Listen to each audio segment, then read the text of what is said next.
ሰላም እንዴት ናችሁ? እኔ መዓዛ ነኝ።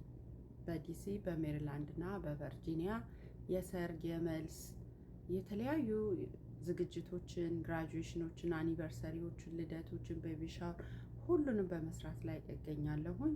እንደምታዩት ይሄ የሰርግ ይሄን የመሰለ ትሮኒቸሮች አሉኝ። በሲልቨር አለ፣ በጎልደን አለ፣ በነጭ አለ፣ በተለያየ ከለር ስላለ እናንተ በመደወል ብትፈልጉ ዴሊቨሪ ሰርቪስም እንሰጣለን። ቦታው ድረስ እናመጣለን፣ እንመልሳለን። እናንተም ከፈለጋችሁ ከዌር ሃውሳችን መከራየት ትችላላችሁ። ፕሮግራም ካላችሁ ዌብሳይታችንን etoaddisdecor.com አክሰስ አድርጉትና እዛ ላይ የሚገኘውን ፎርሙ ሞልታችሁ ወደ እኔ ይመጣል። ሪዘነብል የሆነ ኪሳችሁን የማይጎዳ ገንዘብ በመክፈል ፕሮግራማችሁን ቆንጆ እንድታደርጉት መክራለሁ። ደግሞ ለ2026 ተመራቂ ተማሪዎች መጀመሪያ ለቤተሰቦቻቸው እንኳን ደስ አላችሁ። በዚህ በሰሜን አሜሪካ እኔ በምኖርበት በሜሪላንድ ውስጥ ልጆችን አስተምሮ 12ኛ ክፍል ማስጨረስ ማለት በራሱ ምን ያህል ከባድ እንደሆነ እያየው አሁን ነው እየገባኝ። እኔ እንኳን ድሮ በኢትዮጵያ ሜንታሊቲ የ12ኛ ክፍል ምንም አይመስልኝም ነበር፣ ግን አሁን ስኖርበት ትርጉሙ በደንብ እየገባኝ ነው። እና ለዛ ቀን እናትም አባትም ተመራቂ ተማሪዎችም እንኳን ደስ አላችሁ በማለት ጀምራለሁኝ። ለዚህ ለ2026 የትምህርት ዘመን የምትመረቁ ተማሪዎች፣ ወደ ዩኒቨርሲቲ የምትሄዱ ተማሪዎች ለእናንተ ለወላጆቻችሁ ነው የምነግረው። ፕሮግራማችሁን የማይረሳ ለማድረግ እንግዲህ ከ2 ዓመት በፊት ልጅሽ 10ኛና 11ኛ ክፍል እያለች ይህንን ፕሮግራም ለማዘጋጀት የምትፈልጉ እንደሆናችሁ እረዳለሁኝና ይሄ ፕሮግራም ደግሞ ብዙ ጊዜን ገንዘብን የወጣበት ፕሮግራም እኔ ባሳለፍኩት በ2025 ላይ የገጠመኝ ነገር እንዳይገጥማችሁ ይሄን ቪዲዮ የምትመለከቱ በሙሉ ላልሰሙ ሰዎችም ብታዳርሱልኝ በጣም ደስ ይለኛል። ያው ትንሽ ዘግየት ብያለሁ። የሆነ ሰዓት ግን ለመናገር ሞክሬ ነበር። የማውቃቸው ሰዎች የሰሙ አሉ። አሁን ግን በቪዲዮ ለምን አልናገርም ብዬ ነው። እንደምታውቁት እንግዲህ የአዳራሹ ኪራይ ትንሽ ቀነስ ስለሚል የኛ ሰው በብዛት ኢትዮጵያውያን፣ ኤርትራውያን ወደ ሪክሬሽን ሴንተር እየሄዱ ቡክ ያደርጋሉ።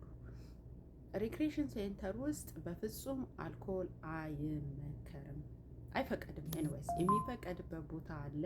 ለዛ ኤክስትራ ከፍላችሁ ነው ያንን ደብዳቤያችሁን መያዝ አለባችሁ። እንዴት ነው የሆነው? አንድ ደንበኛዬ በጣም ጥሩ ደንበኛዬ ናት። በተደጋጋሚ ከእሷ ጋር ስራ ሰርቻለሁኝ እና በጣም መልካም ሰው ናት። የፕሮግራምም ሰው ናት። ቀድማ የምታስብና የምታዘጋጀ ሴት ናት እና እሷ ልጇ ይመረቃል። 250 ሰው በላይ ነው የተጠራው።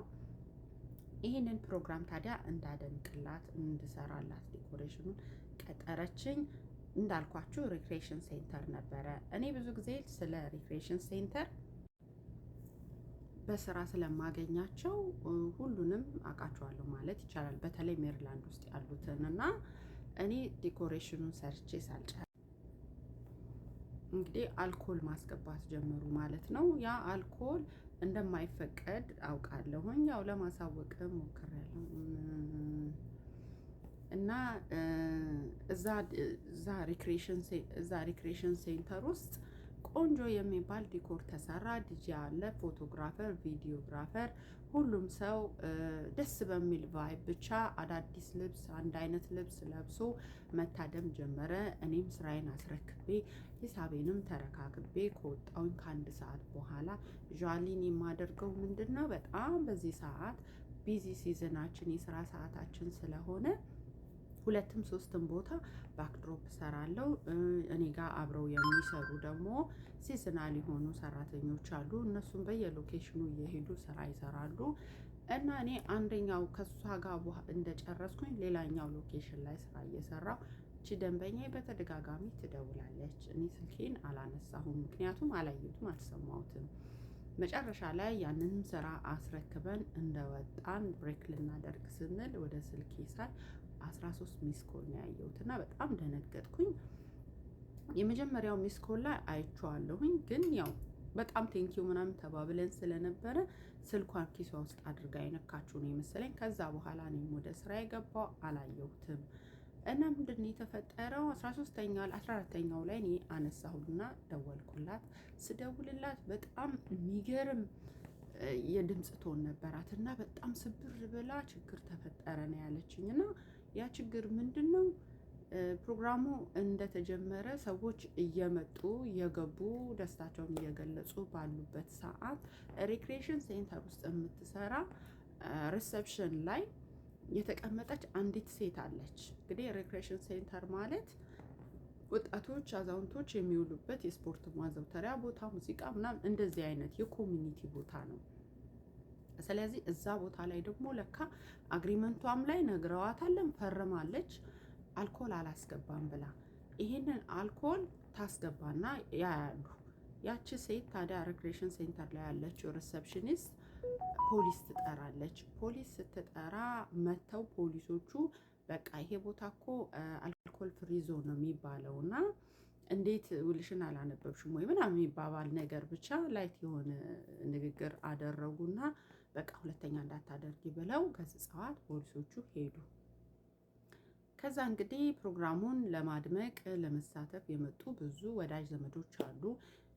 እዚህ ላይ እናንተንም ነው በጣም ማስጠንቀቅ የምፈልገው። የሰውን ፕሮግራም ሆን ብላችሁ ሳይሆን ሳታውቁት የምታበላሹ ሰዎች አላችሁ እና ሆይ ሆይ ሲሏት ያው ኪችን ውስጥ አስገብተን በኩባያ እናወጣለን፣ ምንም ችግር የለውም፣ አሁን ጠርሙሱን ስላስቀመጥን ነው የወይን ምናምን ብለው ብቻ ጓዳ አስገብተው ኪችን ውስጥ በኩባያ ነገር ውስኪውን ሲቀዱ ካሜራ ያነሳቸውና እንደገና ሪፖርት ፖሊሶች መጡ። ከመጡ በኋላ ግን ምንድነው የተደረገው? ይሄ ፖሊስ ሲመጣ ቀጥታ ሙዚቃውን አስቆሞ ውጡ ብሎ ነው ያባረራቸው። ኢማጂን ያ ሁሉ የተደከመበት ያ ሁሉ እንግዳ መጥቶ ከሌላ ቦታ ከሌላ ስቴት ሁሉ የመጡ በጣም ብዙ ቤተሰብ ነበራት ደንበኛ እና እነዚህ ሰዎች በሙሉ ነው ያዘኑት። ልጁ አለቀሰ። ያው እኔ ራሴ በጣም መጥፎ ስሜት ነው የተሰማኝ። የደከመችበት ያወጣችበት ገንዘብ ምንም ነገር እንትን ሳትልና ባካችሁ ኢትዮጵያውያን፣ ኤርትራውያን አሜሪካን ሀገር ስንኖር እንደ ኢትዮጵያ አይደለም። እነዚህ ፖሊሶች ማለት የኢትዮጵያ ደንብ አስከባሪ ምናምን አይደሉም። በህጉ የሚሰሩ ሰዎች ናቸው። ስለዚህ ህጉ ላይ የፈረምነውን ነገር ወደኋላ ባለማለት እንትን ማለት አለብን ነው ማክበር አለብን። እና እንደዚህ ባለማድረጓ ደንበኛዬ በጣም ዲሳፖይንት ሆና ሁለተኛ አንቺም ለደንበኞችሽ ንገሪ፣ እኔም ለማውቃቸው ሰዎች እናገራለሁ። የሚገርማችሁ ደግሞ እኔም አሁን የልጆቼን ግራጁዌሽን አድርጌያለሁ ላስት ይር ላይ አማውንቱ ሪክሬሽን ሴንተር ላይ የሚከፈለው እና ሌላ ቦታ ላይ የሚከፈለው አልኮል የሚቀባበት ቦታ ላይ የሚከፈለው ገንዘብ ያን ያህል ልዩነት የለውም። ስለዚህ እባካችሁ ተመራቂ ተማሪዎች ይህንን ስህተት እንዳትሰሩ። ልጁ በጣም አዝኗል። ኬክ እንኳን ሳይቆረስ ማለት ነው። መጨረሻ ላይ ለመናቸው እያለቀሰ ኬክ እንዲቆረስ ተብሎ እንደገና ሰው ገብቶ ፖሊሶች ገብተው እንትኑ ጋር ዲጄው ጋር ቆሞ አንድ ዘፈን ተብሎ ኬኩ ተቆረሰ። ፎቶ አልተነሳ ምን አላለ። ከዛ ኬኩን ይዘህ ወጥተህ ብላ ነው የተባለው። እና አሜሪካን ፖሊስ አትሳፈጡ፣ በእውነት አትሳፈጡት። በቃ አክብሩ፣ ህግና ክብር እና ይህንን ለማስተላለፍ ነው። በጣም ነው የማመሰግነው። እኔ መዓዛ እባላለሁ። እንደዚህ አይነት ስራዎች ነው የምሰራው። የሰማችሁ ላልሰማ ሰው መልእክቴ እንድታስተላልፉልኝ በአክብሮት እጠይቃለሁ። አመሰግናለሁ። አካውንቴን ፎሎ አድርጉ። የተለያዩ መረጃዎችን ይህንን የመሳሰሉ ነገሮችን ወደ እናንተ አመጣለሁ።